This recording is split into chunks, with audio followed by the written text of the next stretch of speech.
Hello friends, good morning. बहुत दिनों के बाद मैं वीडियो बना रही हूँ। करीब 3 4 5 दिन तो हो ही गए होंगे, क्योंकि मेरी तबीयत ठीक नहीं है बिल्कुल। वायरल फीवर हो गई है मुझे, और एक साथ सर्दी खांसी फीवर हर चीज़ एक साथ हो गया है, तो मैं परेशान हो गई हूँ। और ड्यूटी में भी हमारी छुट्टी नहीं थी, क्योंकि मेरी जो स्टाफ है ना, मेरी वर्क पार्टनर भी मेरी पहले से ही छुट्टी में थी और मैं उनकी ड्यूटी मैनेज कर चुकी हूँ। इस वजह से किसी भी हालत में मुझे वहाँ जाना ही था, और जबकि मैं खुद ही बहुत परेशान हूँ, फिर भी काम चाहे थोड़ा करें या ज़्यादा, जाना ज़रूरी होता है उस जगह पे। अगर मैं ड्यूटी मैनेज कर चुकी हूँ तो सो जाना पड़ा। इस वजह से मैं वीडियो नहीं बना रही थी। अब मेरी स्टाफ आ गई हैं तो थोड़ी राहत मिली है मुझे, और मेरी तबीयत भी इधर थोड़ा सुधर गई है। इस वजह से मैं अब थोड़ा रिलैक्स महसूस कर रही हूँ, तो अभी वीडियो बना रही हूँ। देखें, अभी भी मेरी तबीयत ठीक नहीं है, बहुत ज़्यादा थकी हुई हूँ मैं। अभी अभी ड्यूटी से आई हूँ, दवा खाई हूँ कुछ खाने के बाद, और बस अभी लेट जाने का मन करता है। कुछ भी बोलने का मन नहीं करता है घर आने के बाद। मेरी देखभाल करने वाला कोई नहीं है यहाँ पे, कोई भी नहीं। बेटा अगर रहता भी था तो क्या करता था, अपने मन से तो वो कुछ भी ना करता था। अगर कहती थी कि बेटा ज़रा सा पैर दबा दे, बहुत ज़्यादा दर्द हो रहा है, तब वो दबाता था, लेकिन थोड़ी ही देर में ऊब जाता था। 1 2 मिनट में ही वो भागने लगता था। मम्मा मुझसे अब नहीं होगा, ऐसे बोलता था। और मुझे दवा देना तो दूर की बात है, मेरी तबीयत की भी कहाँ पूछता था। और मेरे हस्बैंड, उन्हें क्या पड़ी हुई है मेरे लिए, मैं जीऊँ या मरूँ, उन्हें कोई मतलब नहीं है इस बात से।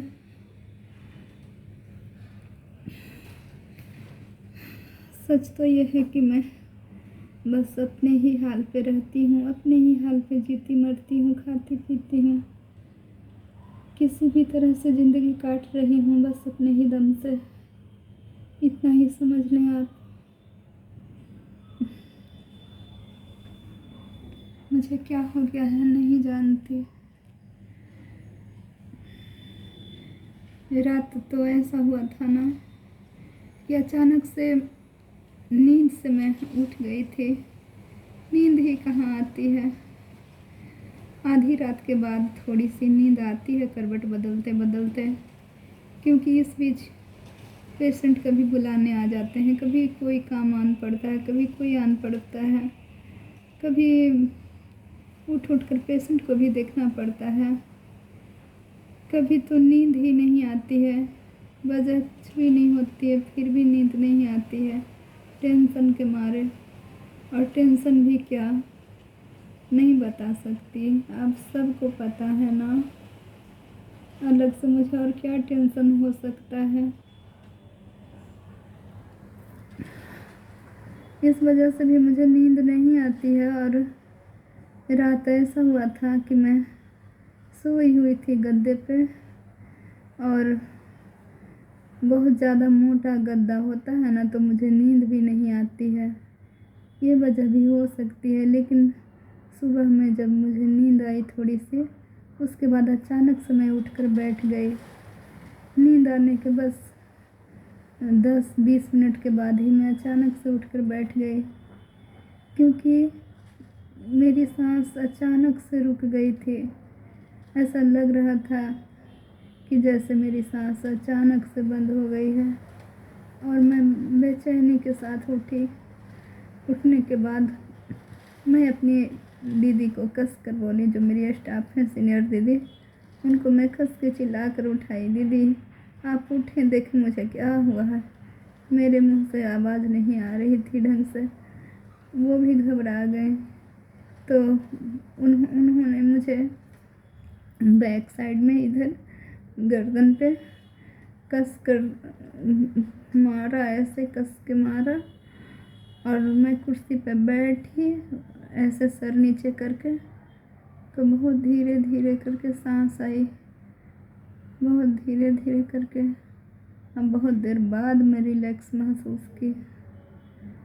मैं डर गई थी उस वक्त कि मुझे क्या हो गया है अचानक से। ऐसा एक बार और भी हुआ था मेरे साथ बहुत दिन पहले। और उसके बाद रात ऐसा हुआ, रात में मैं परेशान हो गई इस बात से मुझे क्या हो गया है मैं कह नहीं सकती। मेरी तबीयत अब ठीक नहीं रहती है, मेरी तबीयत अब ठीक नहीं रहती है। लेकिन कोई नहीं समझता मेरी बात को। किसी को विश्वास नहीं होता है कि मेरी तबीयत ठीक नहीं रहती है। किसी को भी विश्वास नहीं होता है कि मेरी तबीयत अब ठीक नहीं रहती है।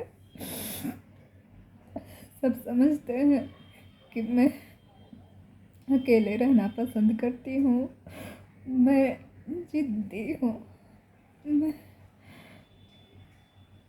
पता नहीं और भी क्या क्या। लेकिन कोई ये नहीं जानते, कोई ये नहीं समझते कि मेरी तबीयत अब ठीक नहीं रहती है। अंदर से मैं काफ़ी बीमार हूँ। मुझे क्या हो रहा है, क्या हो गया है, मैं नहीं जानती, नहीं बता सकती, नहीं बता सकती। बस मुझे घुटन सी होती है, बहुत घुटन होती है।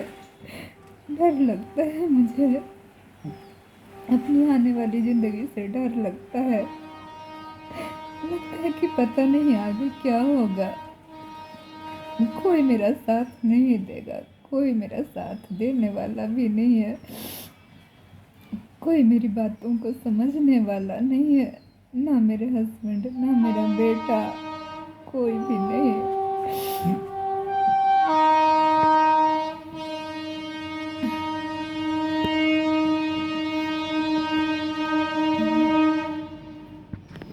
देखें ट्रेन आ रही है। ये माल गाड़ी है।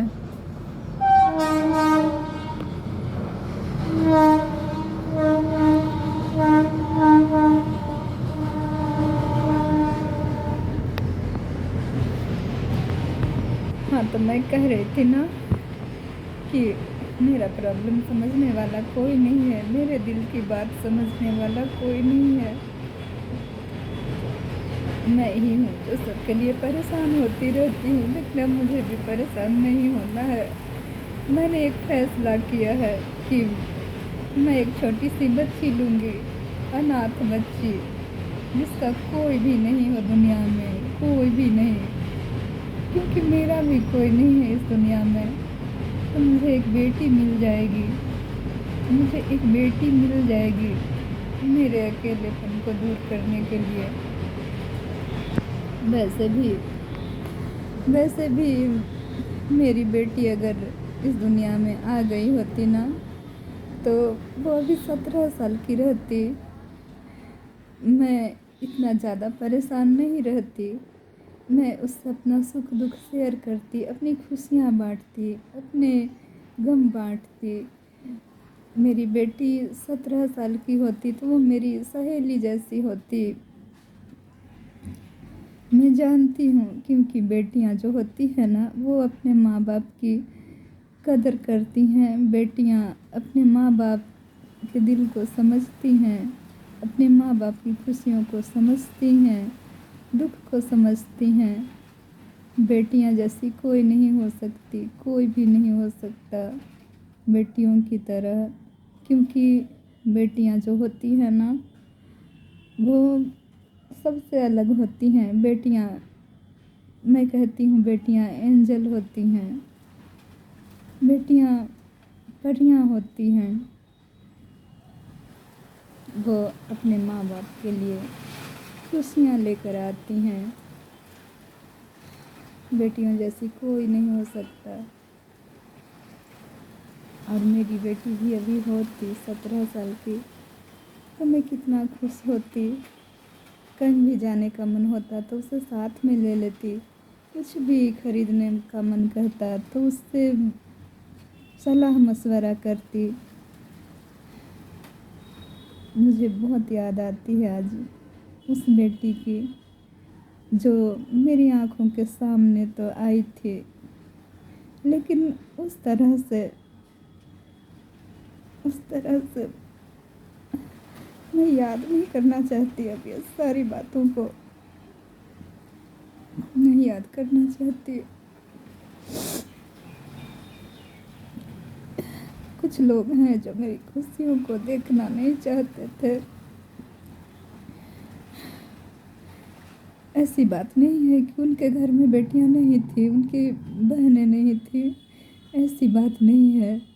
उन्हें अपनी बेटियां बहुत प्यारी हैं, अपनी बहनें बहुत प्यारी हैं, लेकिन मेरी बेटी नहीं पसंद आई उन्हें। उस वक्त मैं कुछ नहीं कर सकती थी। मैं बेजुबान थी, बेजुबान जानवर की तरह थी। मैं उनके खूंटे से बंधी हुई बेजुबान, बस यूं ही समझ लें। मेरा बस नहीं चलता था।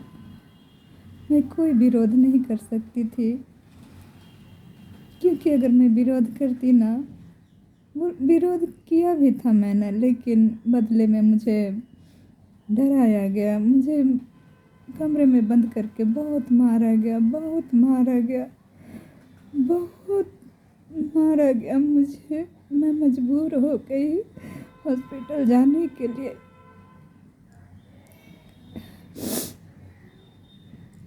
और वहाँ से आई तो सब कुछ बदल चुका था। जो साथ मुझे साथ में रखना नहीं चाहती थे, वो मेरा किराए का घर खाली करके वापस अपने घर लेकर चली गई मेरे हस्बैंड के कहने पे। नहीं तो मैं उन्हें फूटी आँख भी नहीं सुहा रही थी। उन्हें डर था कि मुझे तो ऑपरेशन से बेबी होता है ना, ऑपरेशन से सिजेरियन होता है मुझे, तो फिर उनके घर में जाऊंगी तो उन्हें कुछ करके देना पड़ेगा। करके भी क्या देती थी, वैसे भी वो लोग मुझे सूचर कटने के बस 18 दिनों बाद ही मैं बर्तन धोने लगी थी, कपड़े धोने लगी थी, हैंड पंप चलाने लगी थी, खाना बनाने लगी थी। कोई आराम नहीं, कोई केयर नहीं, कुछ भी नहीं। इधर से भी ट्रेन जा रही, देखें कितनी भीड़ है ट्रेन में। लोग लटक लटक कर जाते हैं इस तरह से। मुझे तो बहुत डर लगता है इस तरह से जाने में। मैं नहीं ऐसे जा सकती।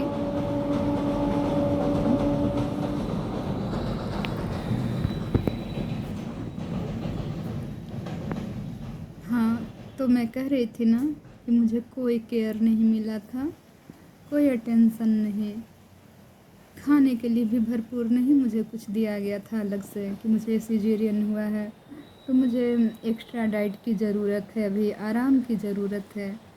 कुछ भी नहीं दिया गया था मुझे। और सिजेरियन होने के बस महीने 2 महीने बाद ही मेरी पिटाई भी हुई थी। बहुत मारा पीटा गया था मुझे। मेरे हस्बैंड ने मुझे बहुत मारा था किसी बात पे, जब मैं इनके गांव में थी। बहुत मारा था मुझे उस वक्त। मेरी तबीयत ख़राब हो गई थी, मुझे अभी भी याद है।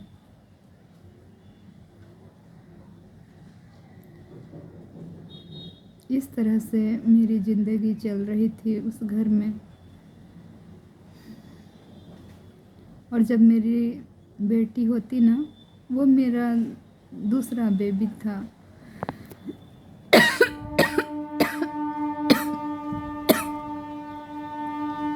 अभी भी मुझे खांसी आ रही है, पूरी तरह से तबीयत ठीक नहीं हुई है मेरी। कितना कहूँ, कैसे कहूँ, कहती रहती हूँ, कहती ही रहती हूँ मैं। अच्छा, तो फिर मिलती हूँ अगले वीडियो में। बाय।